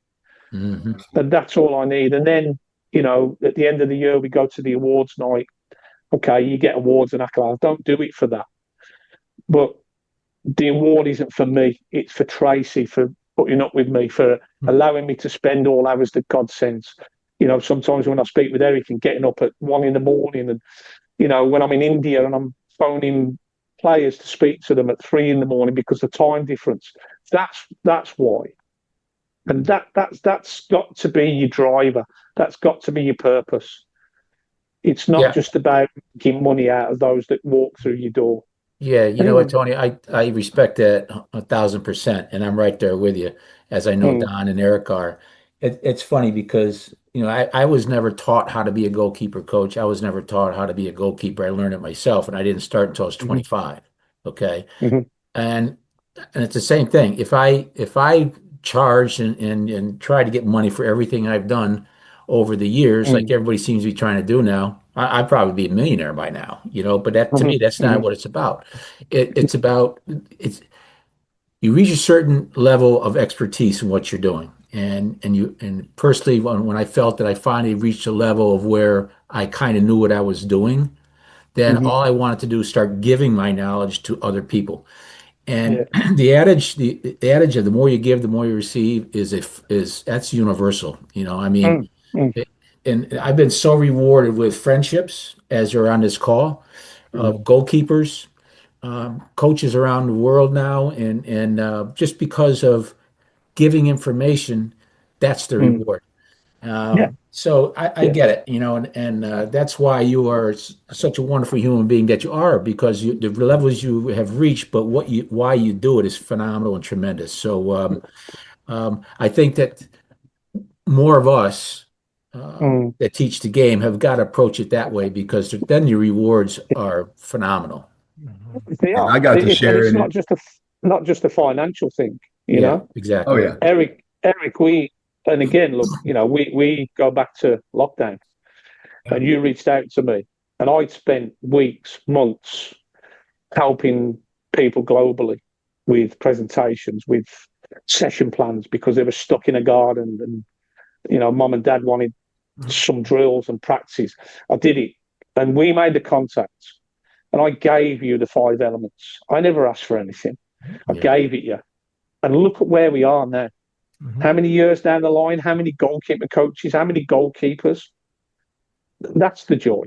That's the pleasure. Yes, it is. And I never once have I ever expected anything for that. It doesn't matter to me. All I know is that globally, through the 5 elements now, and with the UGK and the help of you guys and what you're doing, we're helping probably hundreds of thousands of goalkeepers around the globe. And isn't that a wonderful feeling? It certainly is. I sit here now, and like I've always said, guys, you can't take it with you. So why not share it while we're here and give people some joy? Yeah. Yeah, that's what it's about. That's what it's about. Yeah, it's wonderful. Yeah. I get weird looks, and I shared this on a Facebook post this morning because one of the goalkeepers I've trained for 6 years signed her college papers yesterday. And just a tremendous young lady, top to bottom, family, great support. But I'll say a player's success is a coach's success. If we've done the right things to train them and help them in all the 5 elements, there's probably going to be good things that are going to happen, player-wise, if they choose that journey or as human beings. And it's odd when I say that, I get the weirdest looks. And I don't know if it's people trying to figure out exactly what I'm saying, or they disagree, or somebody out there actually, oh, you said it. Because it's definitely not about I tell people all the time, I picked the wrong sport to be rich at. I should have been an NCAA Division I football coach. Yeah. But I love seeing other people succeed, whether it's in soccer, just in life in general. I love seeing those people succeed. Well, we have our calling, guys, and we have to recognize what that calling is. I know exactly what it is. Me and too. that's why I just keep doing what I'm doing. And that's what you're saying there, Don, is a prime example. All we do is we hand the baton over and away you go. And all we see is them go in the distance. They're gone. Brilliant. Right, where's the next one? And that's the way I work. I don't need a thank you or gratification or a pat on the back or a phone call. No. Like, you go flourish. That's it. I've done my bit. Right, move on to the next one. Where's the next pupil or whoever it is, mentee or, and that's what you want. It's like, back, I think it was August time last year. And in the space of a week, 3 mentees that I was working with on my mentor program all got jobs at professional level coaching the professional game. And I don't say that to you with ego, guys. It's not, but the joy I felt that week when I got a message from each one individually. Tone, just to let you know, I've been accepted for the job here, but Tone, to let you know, and that's it. Now, speak to them every now and again. I don't need to take money from them anymore on the mentor program. I didn't say, oh yeah, let's carry it on. Like, no, brilliant. Away you go. You're going to be busy enough. You don't need me now. If you need a phone call or a catch up or a text, do it. But go flourish. Yeah. And then I move on to the next. That's it. For me, that's what it's all about. If it becomes about money, I'm sorry, but you're in the wrong game and you're doing it for the wrong reasons. Agreed. You do it for a purpose and for a passion, and because you want to develop the youngsters that you're working with, the money will come. And that's the way I believe it. The opportunities will come, and they have. Yep. We're talking about innovation, new things like that, trends. This right here may be the biggest innovation right here, is if people would realize this part, invest and make that investment in other people's lives. That is so much more than anything they're going to get from a rebound board. Yeah. Can we share it with politicians, guys? That might work. We might solve the world problem. So, oh boy! Before we go off track, whoa, we're going. That's my other podcast. Guys, and I don't. This is me. Eric knows what you see is what you get. It's from the heart, and everything I'll tell you is honesty and the way I feel. I don't do, I was on the phone yesterday to a goalkeeper coach, a goalkeeper coach that I worked with when he was a kid. He's now working in a top level championship club in this country. We had contact over something else. He said, Tony, would you be prepared to come up and do a bit of a workshop, with the young goalkeepers at the academy? And I said, when do you want it? He said, within the next month. He said, I said, yeah, not a problem. I said, what do you want? He said, well, we need to do a bit around futsal, a bit around blocking. And, I know the process, but I just want to break it down. I said, yeah, not a problem. He said, how much would you need? What? No, nothing. I'm coming. I'll be there. Give me a date and I'm there. So I'm like, that lad has gone from paying me money when he was a kid to come and be coached as a goalkeeper. So he's paid his dues to me. And over the years, he's developed and evolved and developed goalkeepers in the system. He's now got himself a good job at a professional club. So I'm going to go and give him something back for all those years that his parents paid me when he was 10, 11, 12 years old. And I'm going to go and do a workshop for him for nothing. That's a bit of payback for that boy. Mm-hmm. So that's the reason why I do it. It'd be easy for me to say to him, no, give me £500 to come and do it. Yeah, I'll take a few quid. I'm like, no, you've earned that, mate. I'm going to come and do it for you. It's just because of the love of it and the love of him. Yeah, that's awesome. Thank you. Yeah, this was great, man. I thank you for your time. This has kind of come to the part where we dismiss you, let's call it, and you leave, and the three of us stick around and talk about you for a little bit. Cool. It ensures that you're going to watch the episode. No problem. I will watch. Have you got enough from me, by the way? Have you got enough for what you wanted? This is great. Your questions been answered? Tremendous session. Yeah. Well, Tony, thanks again for your time, man. Yeah. Very appreciated always. Pleasure. And if you're further down the line and you need part 2, guys, you know where I am. Yeah. Thanks, Tony. To come visit, man. I really would love to come visit. We got to at least draw even with Deanna. I may be over, by the way, in the States, I think in October, end of October. So we've got the Cerebral Palsy World Championships going on. I don't know where the venue is yet, but we are due to be in the US middle to the end of October. So I'll keep you guys updated. Awesome. So if you want to come and watch England Cerebral Palsy squad play wherever we are, I'd love to see you all there, guys, if you can make what will be a short trip for you, but a long trip for me. There we go. All been right. a pleasure. All right. Tony. Thanks, Tony. Road trip. Yeah. Guys, just keep doing what you're doing. Love everything. Eric, you know where I am. I'm always here for you, and I'm so proud to see that emblem behind the United Goalkeeping Alliance. It's something we're passionate about, and I just love where it's gone. And I love you all. Just keep doing the work. All right. That means a lot, Tony. It truly does. Thank you, brother. Appreciate you. Pleasure. Speak soon. Bye-bye. Bye. Thank you. Oh, there's a class human being right there. Class human being. Yeah. Does he have a temple in London or England? We can just go over and the Dalai Lama. So to his point, like a couple people, I think I've told you this before, have had a really big impact on me personally. I mentioned it, Ian, to you before, my conversations with him. Tony's another. Tony, when we went into when the pandemic started in March of 2020, we worked for a different company together, and we were just discussing what to do and how to move things forward despite the pandemic. And it was kind of the origin of the UGKA, was just let's get kids on a Zoom call and just talk. And through those conversations, Tony continuously brought up this 5 elements of development. And he continuously said, guys, use it, take it, use it, take it. Yeah, he's sharing is caring, take it. Yeah. And he's been instrumental. And really was one of the founders of kind of the UGKA and the starting of the UGKA. And he's an awesome individual to what you guys were saying. I owe him a lot. He's a great guy. He's a phenomenal person. Yeah, I enjoyed that.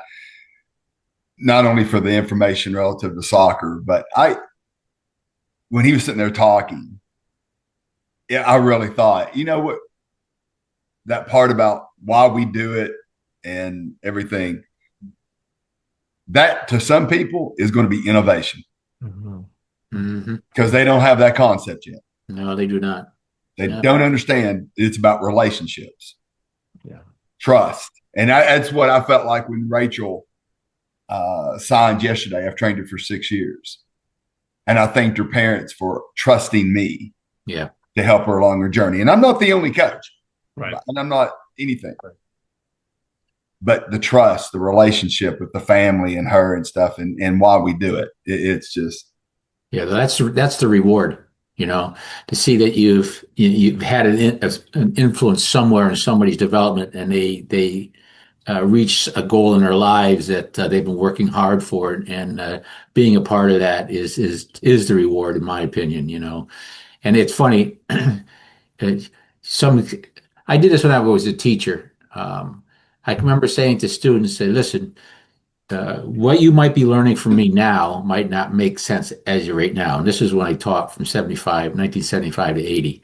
But I said, and I don't know if this will happen or not, but I'm going to say to myself that there's going to come to a point in your lives where you're going to say, Mr. Blodgett was right on that particular thing. And that's my reward, whether I know they say it or not, whether they get to that position. But, in my head, I was saying, this is what I'm trying to do. And I'm going to believe that influence will come at some point in their lives. And that's what Tony's all about, man. It's like, he's such a giving person, and I love that about him. And very humble, and knows his stuff. And he reaches a lot of people, and a lot of people that really need some help. He touches all of them too. So yeah, kudos to him. Great man. I really enjoyed that conversation. Yeah, we need to find out where he's at in October. Yeah, agreed. Trip. Yeah, you can pick up Eric on the way. Yeah, just meet you all. We'll intersect someplace. That's cool. I'm down with that, man. I'm down with that. We will be back after this message from our sponsors. Hello, clubs. What is your goalkeeper culture like? Do you have 1 to 2 people that just does it all? Whether they're down the other end of the field running a goalkeeper training session. Maybe they're helping a head coach out in a team training session. Maybe they attend all tournaments and games and give in-game feedback. They help with individual development plans. They help in the recruiting initiative. Simply put, they can't do it all. Here at the United Goalkeeping Alliance, we're here to be your supplemental resource for all things goalkeeping. We start with education. We will help assist in the goalkeeping development through educating your goalkeepers on goalkeeping specific topics featuring the 5 elements of development: your tactical understanding, your technical abilities, the physical growth of a goalkeeper, the psychological balance, and the leadership skills needed to be a great goalkeeper. We have over 250 hours of recorded content for all of your goalkeepers and coaches and parents to take advantage of.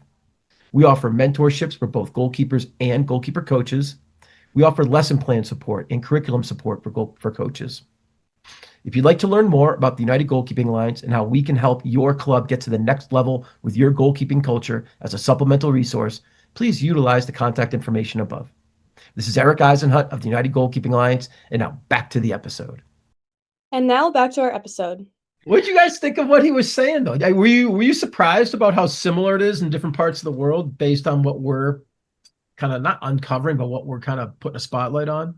Kind of yes and no. I was surprised that because England's always kind of been the mecca for the game because it started in England, and you figure with the number of centuries they've been doing it, that they might be a little bit ahead of other people in certain ways, but come to find out it's the same in a lot of respects, not all respects, obviously, but it was actually refreshing, to be honest with you, to hear that there are so many similarities.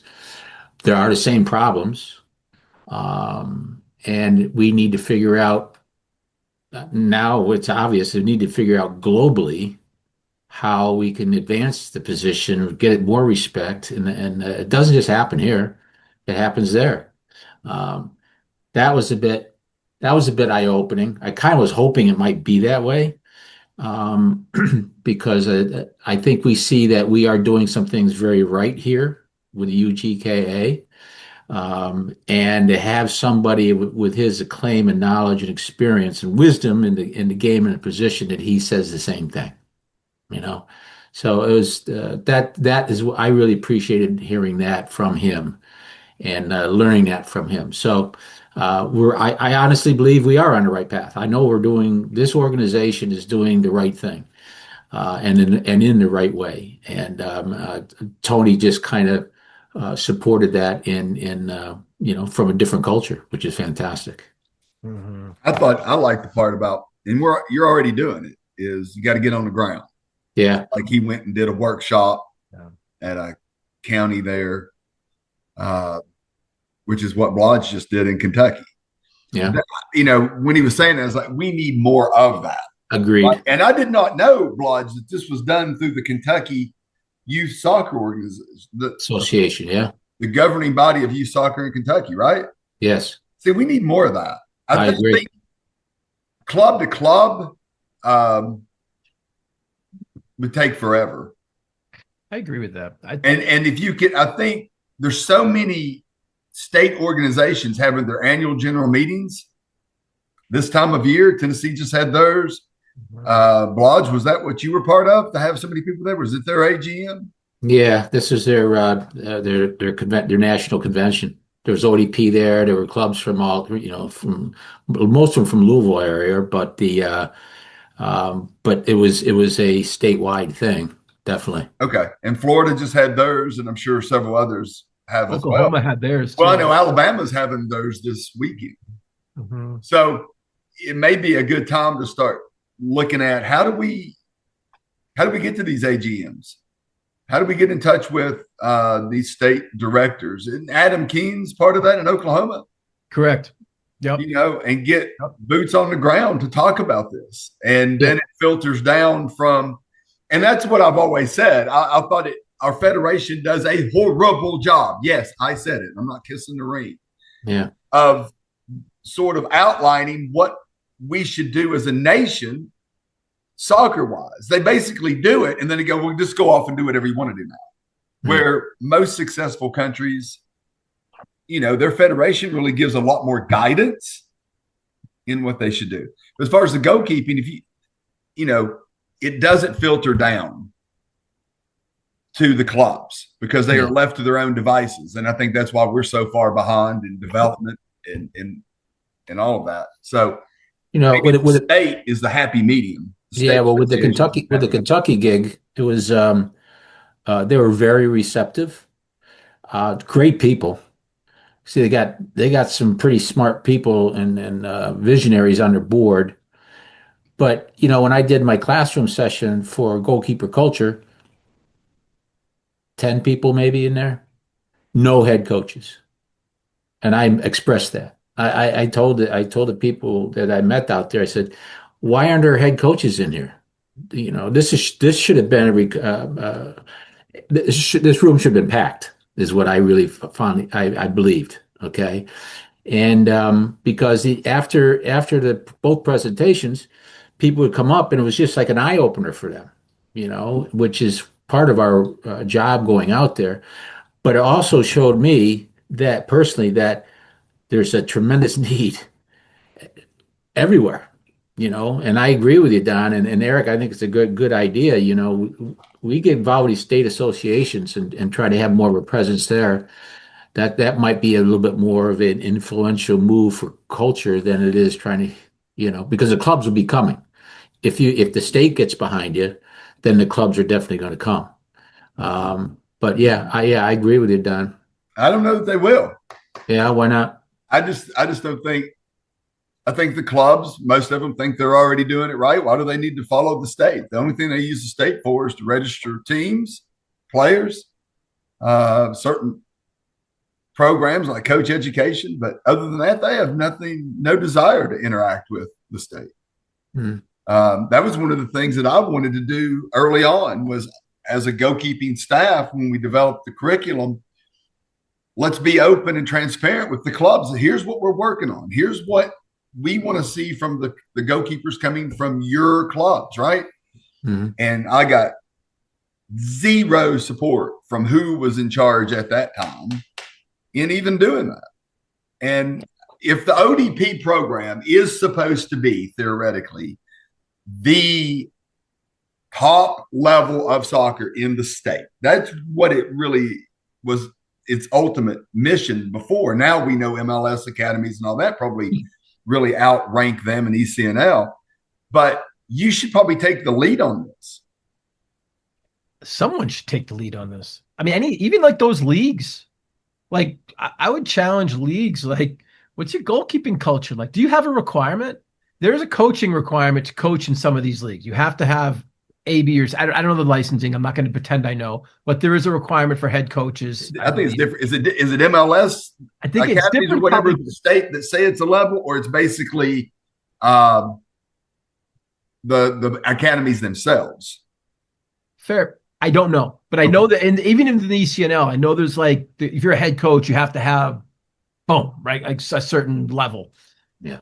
I'd be curious if these clubs require goalkeeping development minimums, meaning you have to have a director of goalkeeping at your club. Like start there, right? Like, and then what's the licensing? What's the diploma? What's the curriculum? Just like they would do with a head coach. And I don't know the answer to this. Maybe they have it. I believe they don't. But even so, like when we're working with the state organizations or leagues or whomever, what would the message be? Culture. Let's see. You know, like the thing is that the thing I noticed when I was out in Kentucky is how receptive they were. Yeah. You know, and that showed me that there's a need. And they were open armed, and they analyzed. You know, they listened, and they wanted to make sure that the message was correct and well thought out. And that's the responses I got from them. You know, they said it was the message that came across, it came across. Yeah. So, you know, the thing like we say, Eric, with ECNL and stuff like that, you know, like an ECNL tournament, sanctioned tournament, you're supposed to have a goalkeeper coach. That's part of the requirements to help to get the kids warmed up and stuff like that, as far as I know. I'm not sure about the MLS and stuff, but the MLS next and stuff. But, you know, there's certain requirements in ECNL. So like when the big tournament comes in for the PDA Memorial Day, you know, we have to be, as a staff, we have to be on site. We got to be out there watching the games. We got to be warming kids. So that's a requirement at certain levels. But obviously across the board, no. Well, even from like head coach's perspective, like I think if we were to start anywhere, I think head coaching understanding of the importance of goalkeeping, and I forget who said it in the meeting in today's session, but like they don't know what they don't know. Maybe it was Tony that said it. Yeah, but if we introduce here's goalkeeping for head coaches and from a credible source, a global renowned whomever, to present that to head coaches, would it make sense? And would that be in demand? Would it? And I think based on our conversations that we've had up to this point with season one, every single person we've kind of talked about this in every episode, to be truthful. Yeah. So to follow up, I just did some research. In MLS, to be a head coach, you have to have a B license or equivalent. Nothing about a goalkeeper coach. Zero. ECNL is you just basically have to. It's recommended you have a coaching license, but you don't need a specific one, and you just have to be registered with the U.S. Club Soccer. Okay. And when I do something specific about goalkeeper coach license, nothing comes up.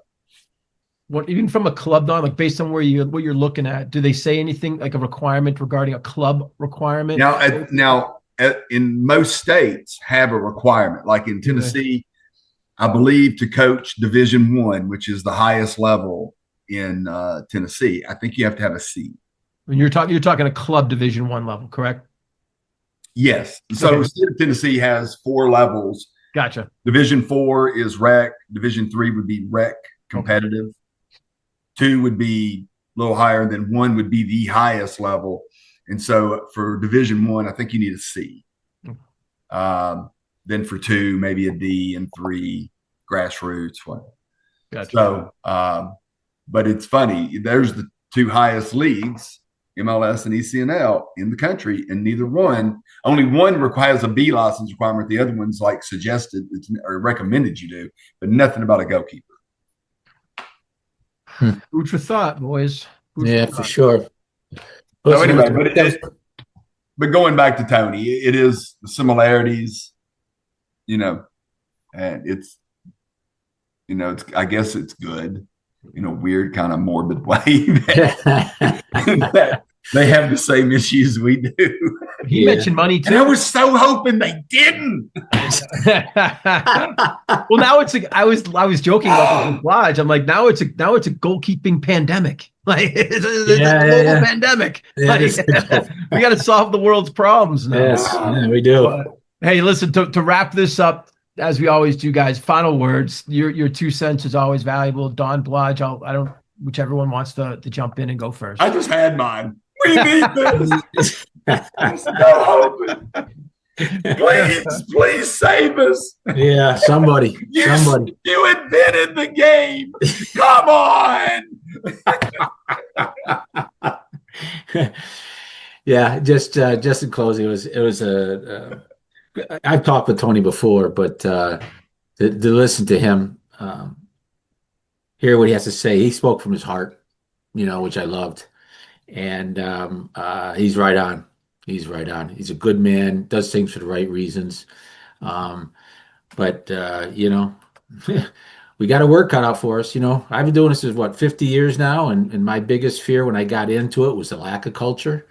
And it hasn't changed much. 50 years. It hasn't changed much. It's gotten a little bit better, but the purpose for doing it, which I think Tony really alluded to, the reasons why and the purpose of why to do it is where we're missing the boat a lot, because people are in it for selfish reasons instead of for doing it for other people. So kudos to Tony. He was great.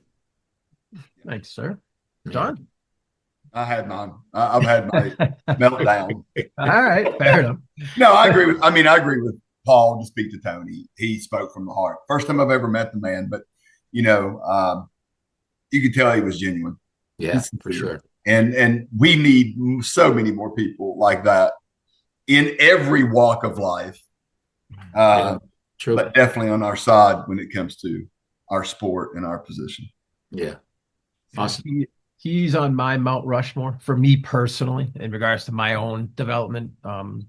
He has influenced me in many ways on and off the field. And we started prior to the pandemic. And then, as I mentioned, he was one of the supporting coaches of when we originally started this UGKA. It was just a Zoom call and an idea. And he's been a huge impact in me and with the UGKA. And I've always blessed him because he's always been that way. You guys have mentioned how humble he is and how he speaks from the heart. He's always been that way. He's just an amazing person. So I respect him a ton. One thing that we're starting to do, and we're starting to see small motion of progress. Blige, just you getting invited to that thing. You know what I'm saying? Like people are starting to identify it and bring people into the room. We need more, obviously, to your point, but we're getting invited. People want to learn more. And I feel that if we can continue to knock on those doors, it's not going to be a tidal wave, but it's going to be a movement. And I think it's just a matter of time before people want to understand what can be provided and how it can benefit them. And I think that once they understand the benefits to knowing about the goalkeeping position and implementing them as the most important position, and I know we're obviously a little bit on the biased side here, but it will pay dividends. I'm convinced of it. And anywho, so am I. That was a good session, guys. Really appreciate the company and this. I can't wait to get this one out there too. We're getting into Joe Rogan time here. I know. On that note, all right, to the next episode. Thank you, everybody, for joining us at this edition of Crossbar Conversations with Don and Blotch, powered by the UGKA, United Goalkeeping Alliance, the #1 virtual learning platform for goalkeeping in the world. That's pretty cool.